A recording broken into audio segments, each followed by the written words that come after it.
Okay, hello everyone. Welcome to my talk. My name is Reitwiessner. I joined the Ethereum project in 2014 and created the Solidity programming language. And in this talk, I would like to tell you, essentially what we were up to in the past few months and what are the plans for the near future. The Solidity team currently consists of 12 core members, but of course we have many contributions from the open source community. And we're a very open team, so if you have any, questions, remarks, proposals, or whatever, please don't hesitate to reach out to us.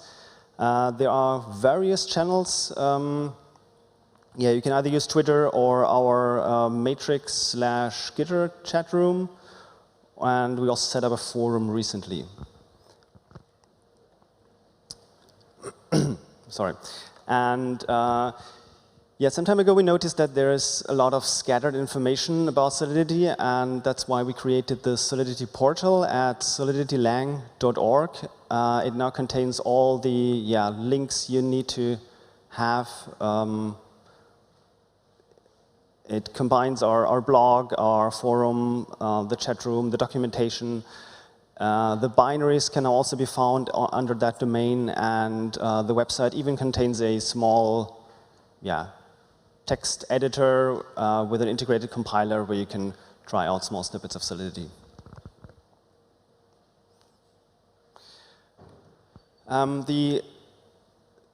So it was not like that in the beginning. In the beginning, I just did some things and talked to the, 20 to 50 people in the Ethereum community about new features of Solidity and what they like. But this is getting more and more difficult. First of all, to find the people to talk to, and also to, we have to be much more carefully not to break things.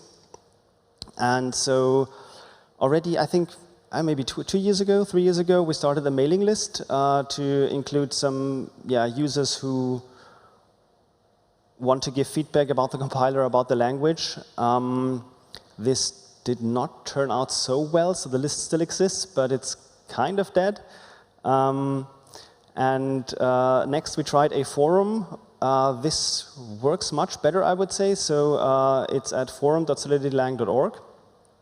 And so this is not really meant as a kind of support forum, but still, if you have, essentially, if you have questions that can best be answered by the compiler engineers themselves, then please go there and don't hesitate to open a new topic or something like that.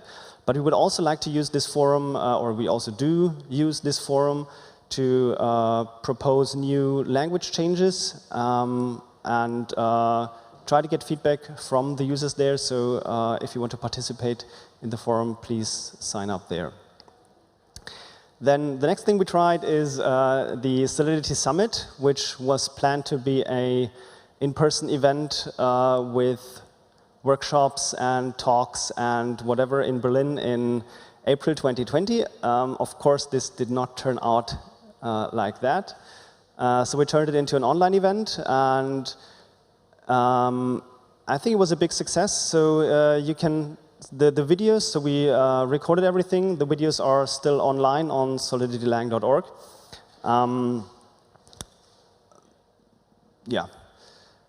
Then another thing we tried is first get an impression of how the Solidity community looks like. So we did this user survey, which contained questions like, how long have you been programming in Solidity? What is your general programming background? Which resources do you use? And so on. Which country you're from? And this provided us with very useful data about the community in general, so kind of as a baseline to build on top of. We also created individual small channels with different focused group like auditors, Solidity tooling, Yul users, which is also very nice because you could do this in the main Solidity compiler development discussion channel, but of course there's a lot of noise, and those people don't really want to read through all these messages. And then the most recent thing we tried is, so we realized that when you just ask questions to the general public, hey, how do you like this feature, then you usually don't get really a response. Or perhaps if you have questions like, hey, we have this feature, but there's this problem, do you know any solution to that? Then nobody answers, of course. So we are selecting certain individuals, and we're having one-on-one feedback sessions with different people, and there, of course, they can't escape. So if you ask a question to a person directly, then that person has to answer. And we're getting very valuable feedback, new proposals for features. So this is a really good thing. If you want to be on such a one-on-one feedback session, then please don't hesitate to contact us. Okay, one question that came up a lot from our side in these feedback sessions is the question about why are you using such an old version of Solidity?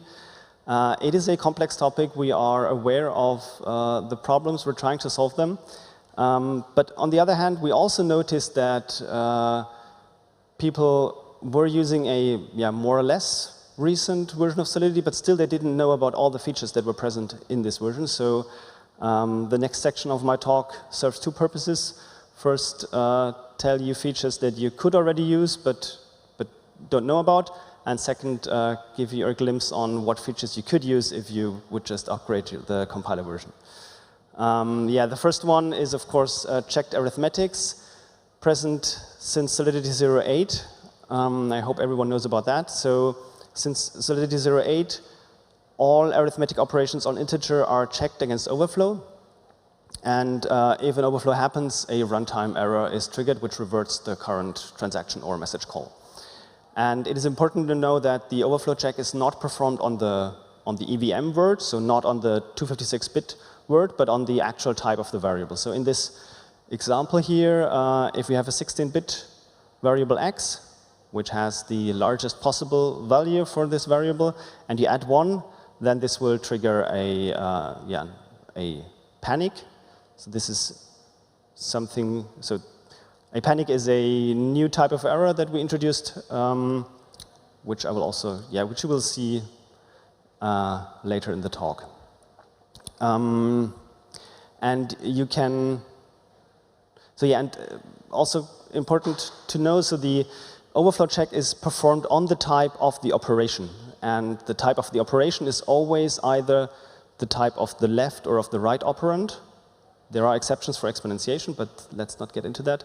And so it's not, I don't know, performed on, if this would be uint 64, y equals something, then it's still performed on the uint 16. And you can, so these checks are, of course, more costly than not doing them. So if you have, I don't know, code that does a lot of computations and you don't care about overflows, or actually you want the wrapping behavior, this might be relevant in cryptographic code, then you can wrap the code inside an unchecked block and disable the overflow checks and move to the old wrapping behavior of arithmetics.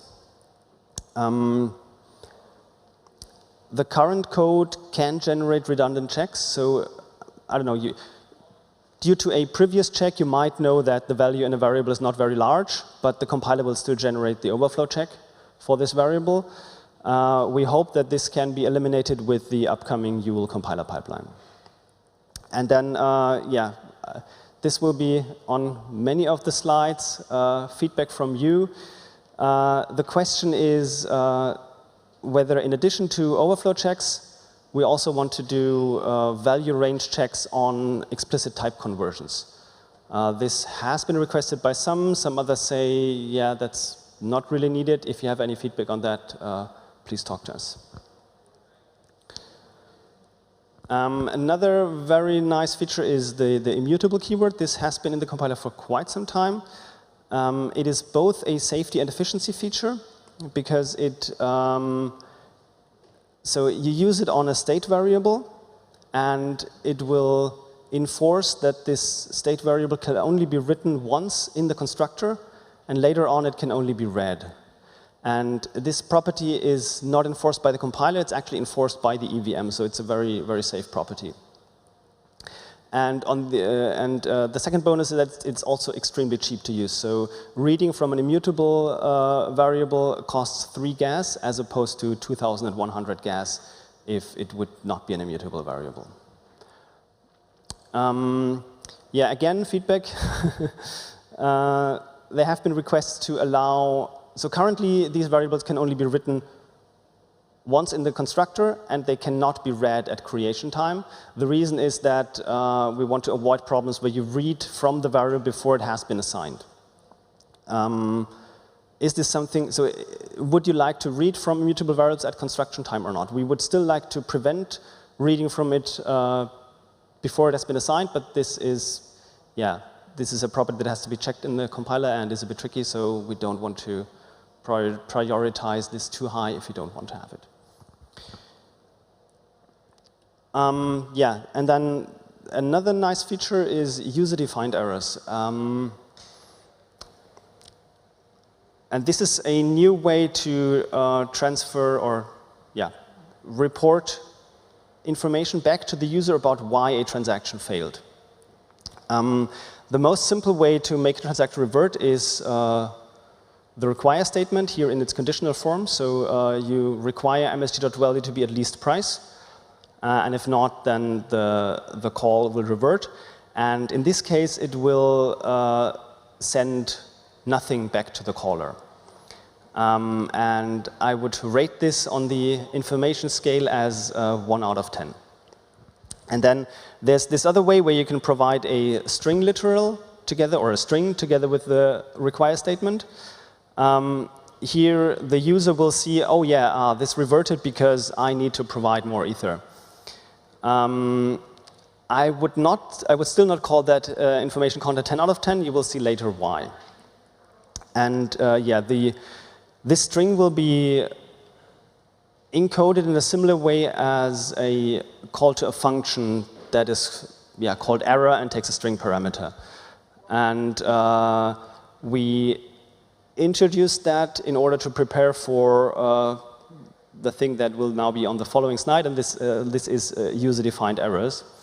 And so with user-defined errors, you can define your own error types and use the error keyword for that, and then it's actually very similar to declaring events, or declaring and using events. So here we define the error too cheap. And of course, as with almost all elements in Solidity, you can use netspec annotations to document what is actually going on. And you use the custom error using the new revert statement, so you just write revert too cheap and then parentheses. I would say this conveys, so because you provide the netspec string, this conveys exactly the same information as the previous, or maybe even a bit more, as the previous way to do it, with the big difference that the netspec string is not stored in code, so it's much, much cheaper. And you can actually, you can make the netspec string as long as you want at no additional cost. And yeah, but this is not the end of it, so it's even, it gets even better. The reason is you can add parameters to custom errors. So here we have an error too cheap, and it has 2 parameters, provided and needed. So essentially, yeah, you provided this amount of ether, but actually needed or required is a higher amount. And the cool thing is that you can provide values to these parameters that are runtime values. So the user will see, I did not send enough ether, and this is exactly the amount I sent, and this is exactly the amount that was required. So I only sent 2 ether, but the contract actually needed 4. And if 4 is a constant, then this is not a big gain, but I don't know, if it depends on some exchange rates or whatever, you see exactly the value that was required here and exactly where the problem is. And I hope that block explorers and other tools will get to a stage where we see these netspec error messages rendered nicely, so, and not only display these netspec messages, but also evaluate the template. So here we have provided in backticks, but needed in backticks ether.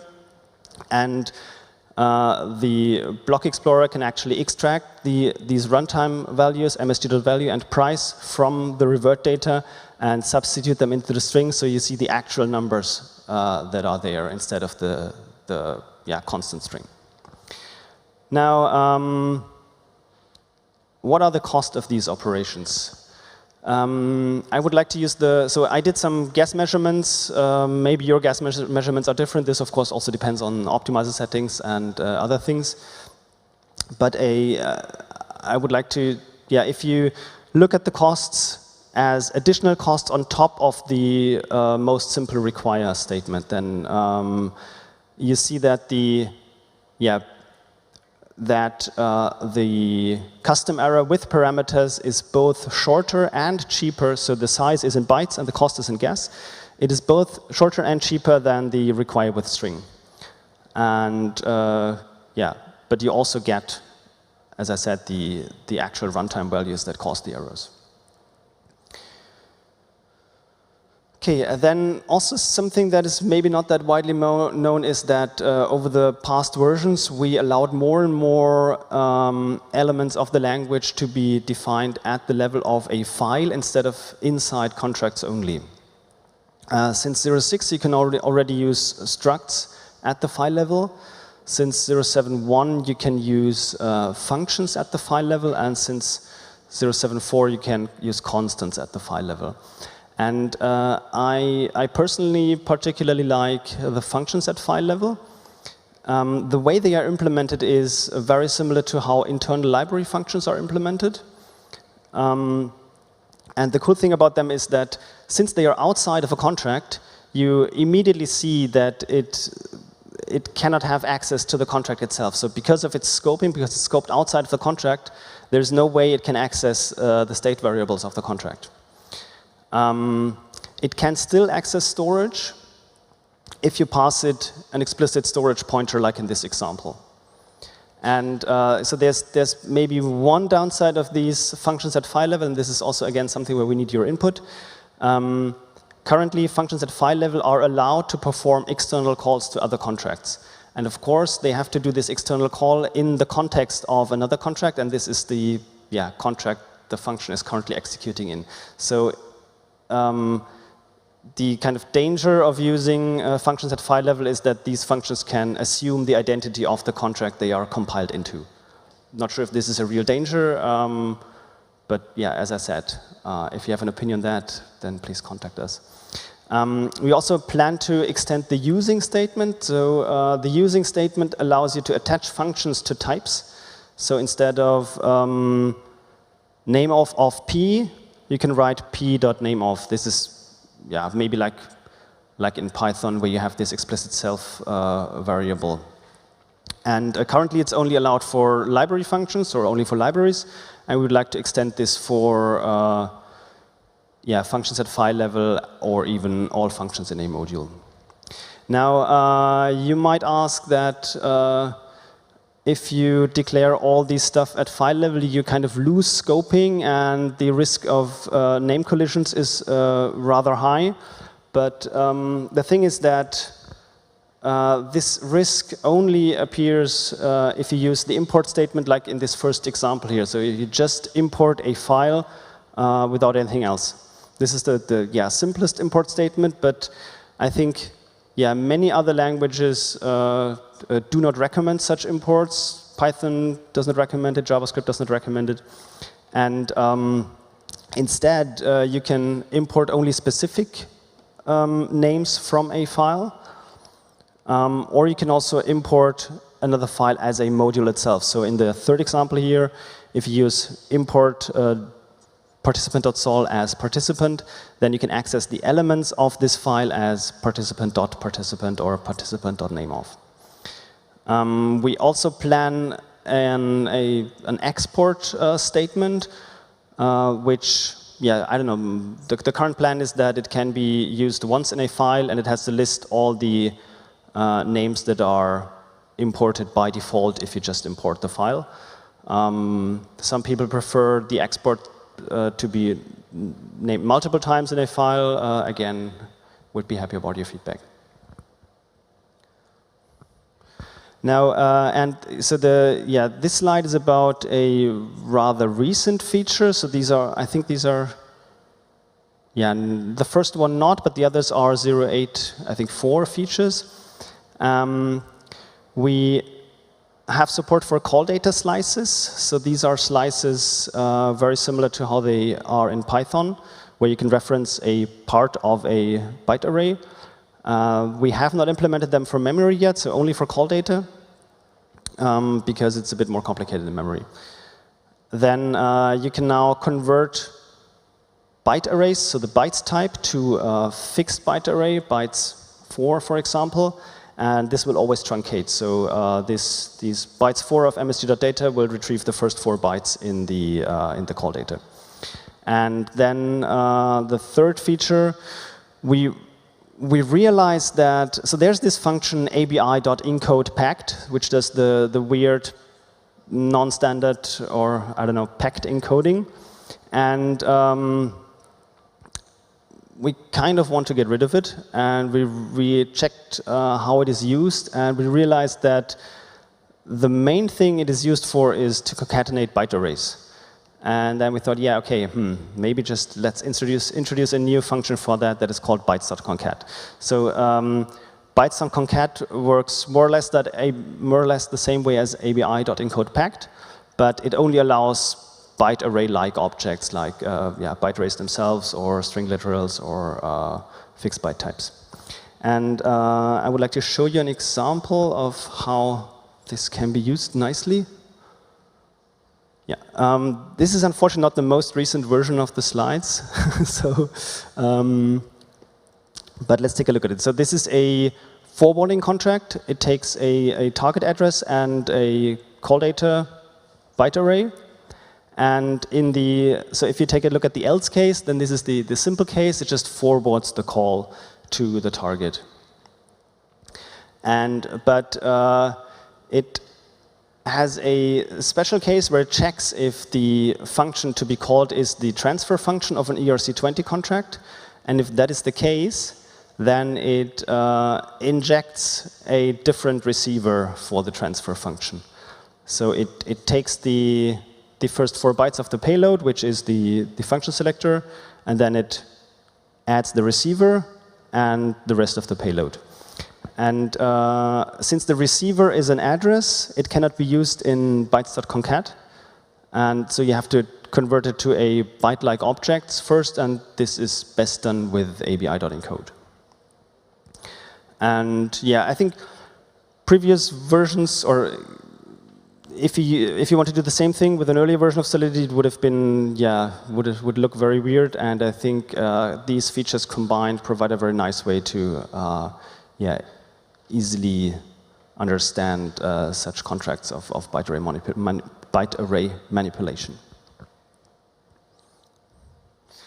Okay, the Solidity Yul IR pipeline. We have talked about this a lot in the past months, but I think now it's really almost finished. What am I talking about? The current Solidity compiler takes Solidity and directly transforms it into a stream of EVM opcodes. This was nice in the beginning because it, was a bit easier to write, and it generates quite good code. But nowadays you want a bit more flexibility, and that's why we introduced an intermediate layer, so an intermediate language where we first compile Solidity to Yul, which is essentially inline assembly, and then from Yul to EVM bytecode. And one of our main goals is that this Yul code is still readable. So the cool thing is you can actually audit assembly code that is the output of the contract. And it also provides flexibility because you can first compile Solidity to Yul, and then modify the Yul code and then continue the compilation. And this modification could be, I don't know, injecting logging information for a debugger, or replacing storage, modifying function calls by something else that makes it usable on level 2, for example. And but we also think and also have a proof in the meantime that this allows for better optimization of the code, because Yul does not have indirect jumps, and this allows you to do cross-function optimization. Okay, how far it is? We have complete Solidity language support since February, and every new feature we add has to also compile via Yul. And it has not been, so you can already use it, but it's marked as experimental, and the reason is that we're still working on providing all the debugging information that the old compiler pipeline has, and we also want the compilation to be a bit more efficient. So we're putting a lot of effort into finding a good transform from Yul code to EVM code, which does better stack slot allocation than the current compiler does. And we're currently at a stage where, at least for our test corpus, we have comparative or even better gas cost for the new compiler pipeline than for the old. If you want to use it, then the compiler switch is called experimental via IR. And if you add this switch, then you can use the regular output selectors like bin or ASM. And if you want to take a look at the intermediate code itself, you can use the --IR switch. Or if you want the code after optimization, you use the -IR -optimized switch. And one important fact here is that if the optimizer is turned off, then the non-optimized and the optimized code is the same. So you also have to activate the optimizer using -optimized if you want to have the optimized code. Okay, some upcoming features. We finally want to release a minimal viable version of fixed point types. The issue number is 409. If you have some opinions there, please go there. We want to get rid of the stack too deep error, and the solution to that is the stack to memory mover. One important thing is here, so this element moves stack variables and converts them to memory variables. The problem is it has to allocate a place in memory to store this variable. And if you use inline assembly without allocating memory, this will clash. So this feature, I mean, it's currently disabled in general, but we have to be very careful with inline assembly. And if you want to be compatible with future versions, then please try to also always allocate memory in inline assembly. I already talked to how to extend using for. Then one item that came out of one of these one-to-one feedback sessions are user-defined value types, which are where you can define a type for time or for currency amount or something like that is based on top of an existing value type. So you say a new type called time, but it's actually a uint as far as data representation is concerned. And one question here is whether or not we also want operators on these newly defined types. If you have an opinion on that, please go to issue number 11531. Then templates and traits have been a long-standing feature we would like to have. Also data enums, so these are also called union types, or where you have an enum, but you also can add struct-like data to each enum value. Yes. Yeah, and if you want to reach us, then either you directly go to the issues or our Matrix chat room or the forum on our website. Then the last topic I want to talk to you about is the Solidity optimizer. People recommend to switch off the optimizer when compiling Solidity because the optimizer can have bugs. While this is true in principle, I would like to talk to you about the quality of this, or the quantity of that statement. I found an academic article. I'm not sure how exact these numbers are, but it says that in the past 4 years, the GCC compiler had 800 bugs in its optimizer component, and the LLVM compiler had 180 bugs in its optimizer component. And now my question is to you is, how many bugs have been found in the Solidity optimizer component in the past 4 years, which means starting from and including the version 04.11. Just shout. Ah, 0. I mean, we're not perfect.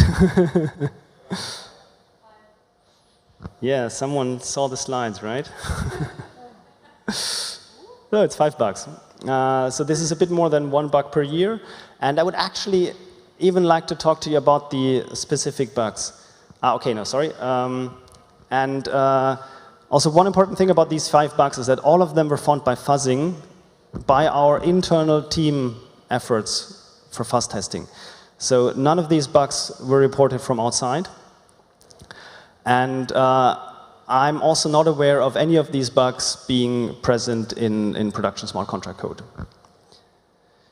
Okay, the first one was, the most recent one was found in March 2021 and is a very notorious bug, which called catcher caching bug. It is present in every single version of Solidity up to 0.82. And the way to trigger it is as follows. You need a pair of catch active56 calls, and they cannot be separated by any jump or any memory operation that is more complicated than a simple M store. And they have to both have a constant length that is known by the compiler at compile time. And if they refer to a memory location where the compiler knows that the content is the same, then the optimizer compares this content and it rounds up the length to the next multiple of 32 instead of taking the exact length into account. And yeah, if the optimizer thinks that the memory contents are the same, then it replaces the second call by the result of the first call. Okay, then the second one is Yul optimizer redundant assignment eliminator bug. This was a bug in the redundant assignment elimination routine, which could be triggered when there were break or continue statements. But I have to say that the Yul optimizer was flagged non-experimental 2 weeks before this bug was fixed.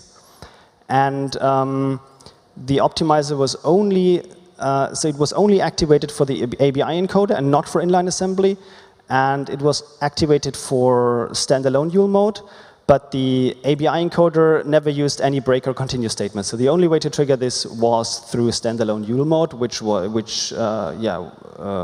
was considered experimental.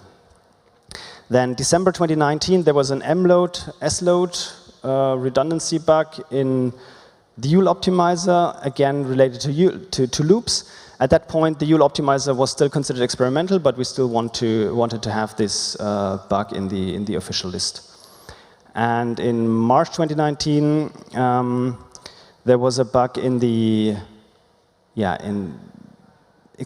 match expression-based simplifier, where a byte opcode was incorrectly replaced, and the byte opcode extracts a single byte from an EVM word. And the problem was triggered when the byte opcode was applied to a value of 31. So a value known at compile time and constant of 31, and not the index, so not the byte, but the value the byte is extracted from. So I'm not sure how often you extract a byte from the value 31. And the last one was related to combining 2 shift left operations. So you combine 2 shift left operations by adding the amount you shift by. And the bug was that overflow was not taken into account in this addition. So if you shift left by 2 to the 256 bits and then shift left by another bit, then the optimizer would reduce this to a shift by 0 instead of a shift by a number that cannot be represented in an EVM word. So yeah, shifting by more than 32 bytes is not really useful.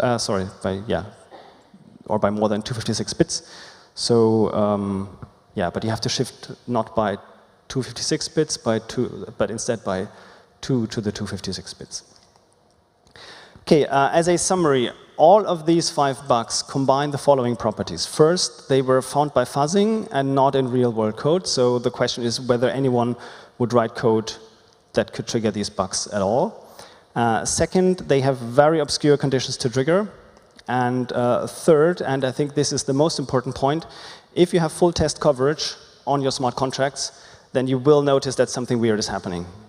Because the optimizer just replaces the code by something completely different.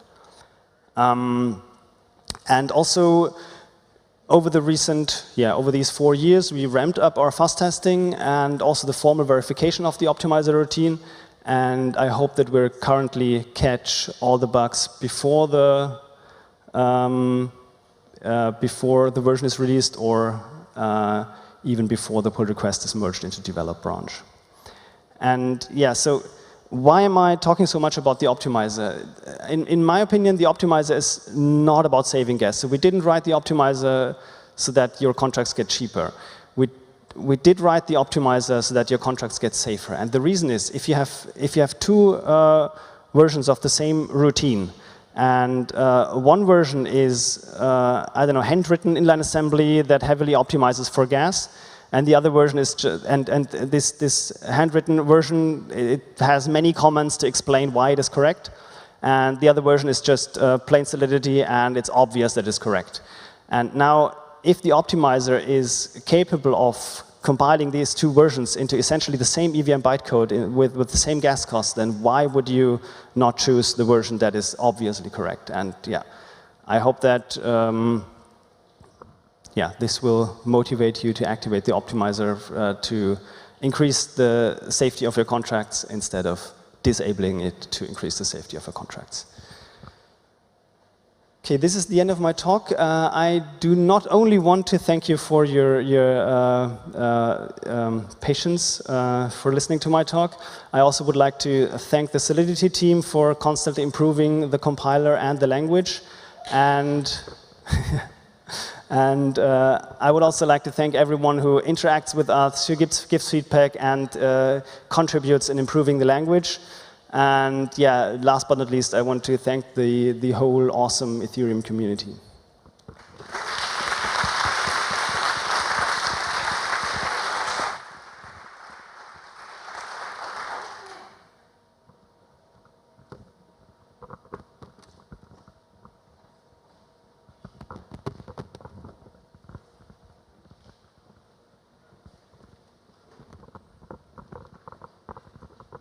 Thank you for the talk. It's not so much a question as a comment about the language and what you presented. There have been very frequent release of major versions of Solidity over the past year. We are now at 8.6, so hopefully 8.08 will have a longer lifespan than 0.7. Still, you discussed the way that you want to remove abi.encode_pact for byte concat. As far as I understand, those are very, very similar. However, removing abi.encode_pact remove backwards compatibility. So it's a breaking change requiring people to update their version. It's always good to be on the last version, but having to update also decreases the ability for users to compose their code with other projects that use a previous version of Solidity. So I want to understand better why it's needed to remove it, and have your opinion about the effect of removing such features on compatibility for developers. Yeah, thank you. This is exactly the kind of feedback we need. We are aware that this creates problems. At the same time, we want the language to evolve. I mean, we can. So the usual way to remove something is, of course, to first introduce it with a warning and then remove it in the next breaking release. But if the community says, yeah, let's just leave it in to have backwards compatibility, we can also do that. So I think all this upgrading thing, I think we need to sit together with all the involved people and really find out what the problem is. I mean, also one problem is this insane long audit cycle where people have to wait half a year to a year for an audit and can't upgrade the Solidity version. I think this is also we somehow have to solve as a community, and this plays into this problem.